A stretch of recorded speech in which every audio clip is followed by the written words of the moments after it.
Hi, my name is Chris Ong and I'm the Senior Pastor at FGA Melbourne, and I'm thrilled to be launching the first session of our Kingdom Calling series, where we look at living for the cause of the King. Have you ever wondered what the Kingdom of God is like? You might have heard people just mention it, or it's talked about. It's actually talked about a lot in the New Testament. The Kingdom of God or the Kingdom of Heaven. This whole series, we're going to be looking in depth at how does that play out in our life. What is it to be in the Kingdom of God, to provide for the Kingdom of God, to be a people, a place, and a time within the Kingdom of God. So Jesus was one of the best communicators in probably all of history.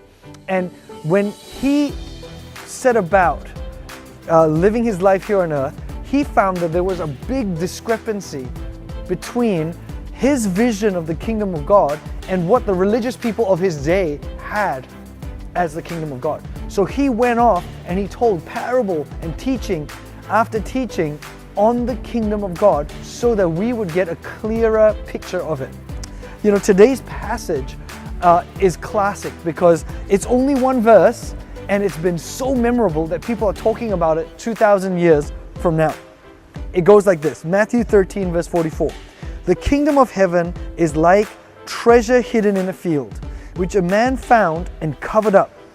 Then in his joy, he goes and sells all that he has and buys that field.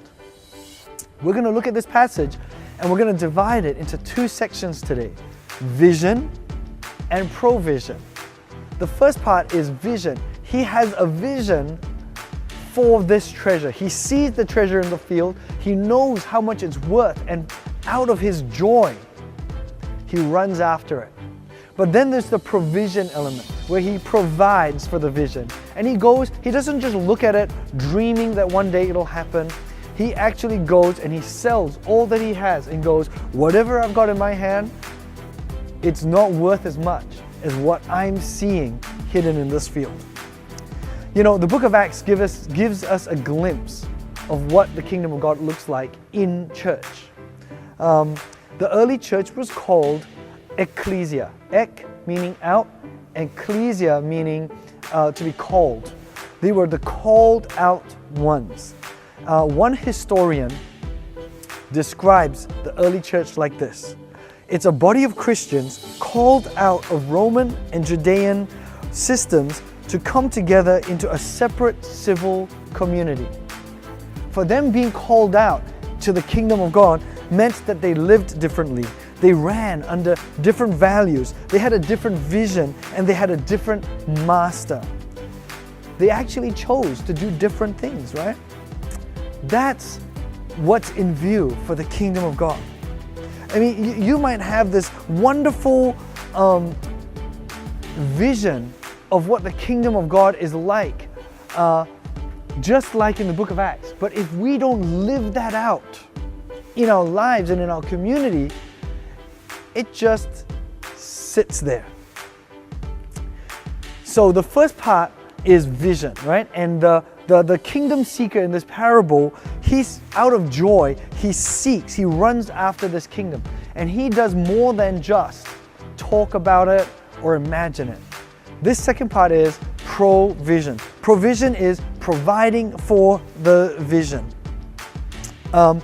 If you have a hope or a vision for God to be a ruler in your life, to run after the kingdom of God, then I think you've got to put your life behind it. It's like in my house, I have a son, Nicky, who loves fencing, right?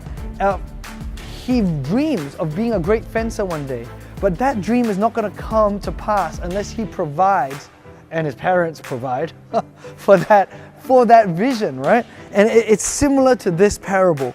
If you have a hope and a dream for God to be central in your family, if you hope for the kingdom of God in your home, then you've got to resource it with time, effort, energy. In this parable, Jesus is trying to say that you can't be half-hearted about the kingdom of God. Today we want to invite you to the call of the kingdom, to live as citizens of a different place. This building that we're filming in, it's just like putting legs to the vision, right?